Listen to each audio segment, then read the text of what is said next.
বাংলার লোকসঙ্গীতের কিংবদন্তি বাউল সম্রাট শাহ আব্দুল করিমের অমর গীতিকাব্য ভাটির চিঠি আজকের পরিবেশনা তৃতীয় পর্ব।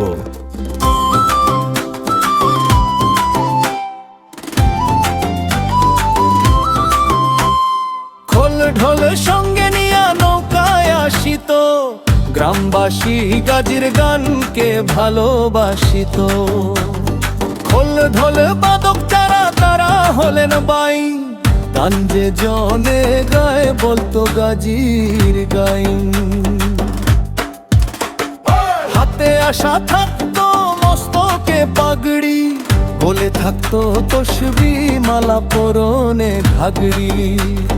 যার বাড়িতে যাইতো গাজির গানের দোল, বাড়ির মালিক এনে দিত এক ঘটি জল।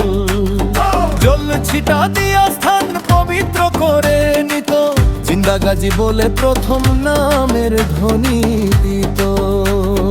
হাতের আশা তার গাজী কালু বলে, মাটিতে গাড়িয়া থইত গান গাইতে হলে। সুর তাল ছন্দে তখন ধরিয়া রাগিনী, গান গাইতো গাজী কালু চম্পার জীবনী। কথা বলতো রঙে দঙে দিয়ে নানান সুর, সঙ্গে যে বাইন থাকতো সে বড় চতুর।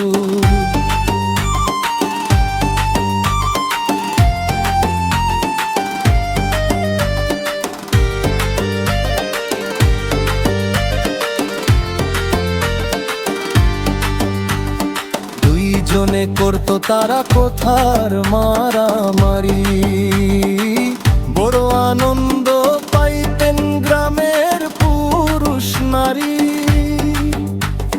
গাজির গান হিন্দুদের বাড়িতেও নিত, হিন্দু সবাই শ্রদ্ধা ভরে গাজির সিন্নি দিত। ধর্মপ্রাণ মানুষ যদি বিপদে পড়িত, গাজির গান গাওয়াবে বলে মানসা করিত। বর্ষাগত হয়ে যখন আসতো শরৎকাল, তখন আরম্ভ হইত নৌকা বাইচের তাল। নৌকা বাইচে সারি গান ভাদ্র আশ্বিন মাসে,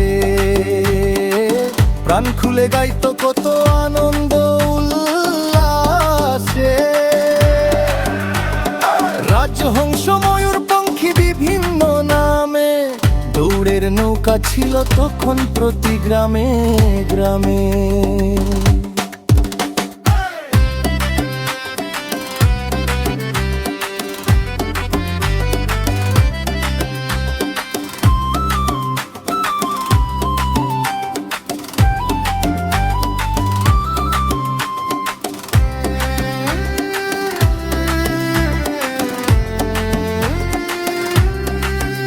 এই সমস্ত নৌকা নিয়া বাইচের থলায় যাইতো,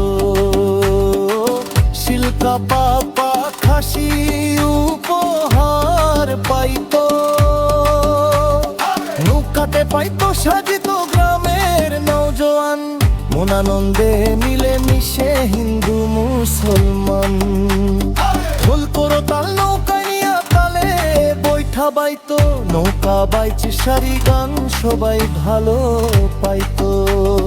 যেখানে থোলা জমাবে বাজারে ঢোল দিত, স্থানীয় জনগণ এই দায়িত্ব ভার নিত।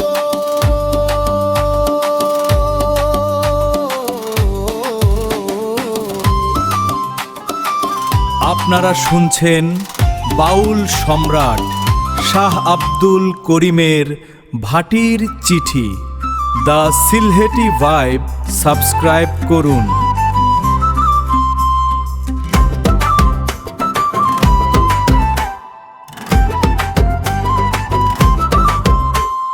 নৌকা বাইচ হইতো যখন বিভিন্ন স্থানে, জনমনে আনন্দ তখন দিত সারি গানে।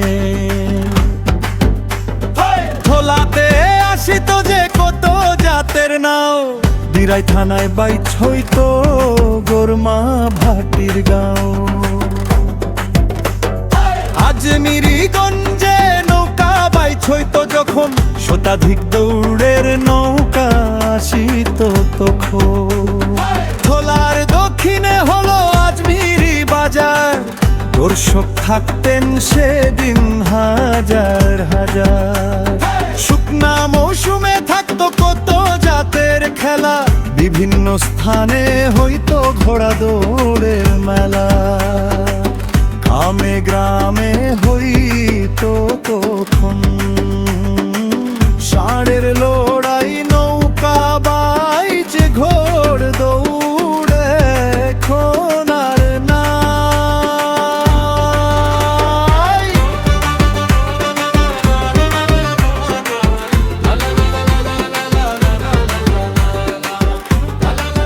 আপনারা শুনছেন বাউল সম্রাট শাহ আব্দুল করিমের ভাটির চিঠি।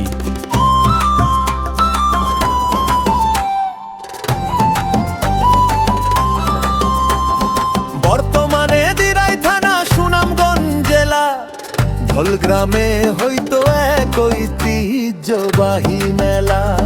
জানি না কবে থেকে আরম্ভ হয়েছে, পূর্বে ছিল মেলা এখনো রয়েছে। মেলা হয় ফাল্গুন মাসের প্রথম বুধবার, চারদিক থেকে লোক আসতেন হাজার হাজার। পারে মাঝি তখন পয়সা নিত না, ব্যবসায়ীগণ কোনো খাজনা দিত না।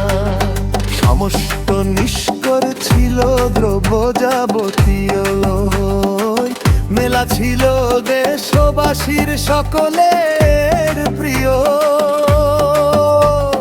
মেলা যোগে হইতো মানুষে অন্ধে বিভোর, স্বজনে স্বজনে হইতো মিলন মধু।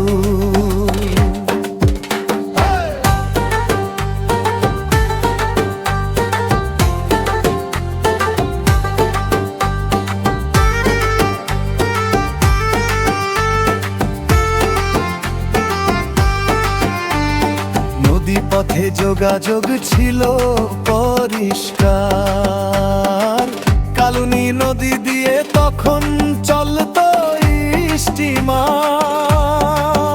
যখন আরম্ভ হইতো ধলগ্রামে এই মেলা, ঢাকা থেকে নিয়ে আসতো সার্কাসবাজি খেলা। হাতি ঘোড়া বাঘ ভালুক নিয়ে আসতো সাথে, ঘর বাঁধিয়া খেলা দেখাইতো মেলাতে। পরমেশ্বরী নামে হিন্দুর দেবস্থান, হিন্দু সবাই গাইতো তাদের ভক্তিমূলক গান। আসতেন তখন সাধু সন্ত গায়ক বাদকগণ, 48 ঘন্টা হইতো নাম সংকীর্তন। হিন্দু ধ্বনি মানি যারা দায়িত্ব ভার নিত, দেবস্থানে পাঠা এবং মহিষ বলি দিত। গ্রামবাসী আনন্দ পাইতো মেলায় আসলে পরে, চিড়ামুড়ি তৈয়ার হইতো প্রতি ঘরে ঘরে। খাঁটি দুগ্ধের ছানার মিষ্টি মেলাতে পাইতো, দধি দুগ্ধ চিড়ামুড়ি লইয়া তখন খাইতো। কারো মনে কোনো মানুষ থাকিলে, ভক্তিভাবে স্নান করতো কালুনির কালো জলে। পূর্বের আনন্দ বাতাস এখন আর বয় না, ঘরে ঘরে চিড়ামুড়ি তৈয়ার এখন হয় না।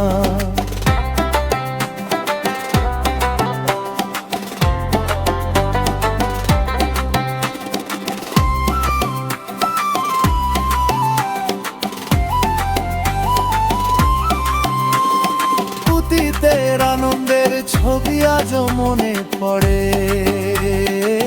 ভুলিবার কথা নয় ভুলিব কি করে।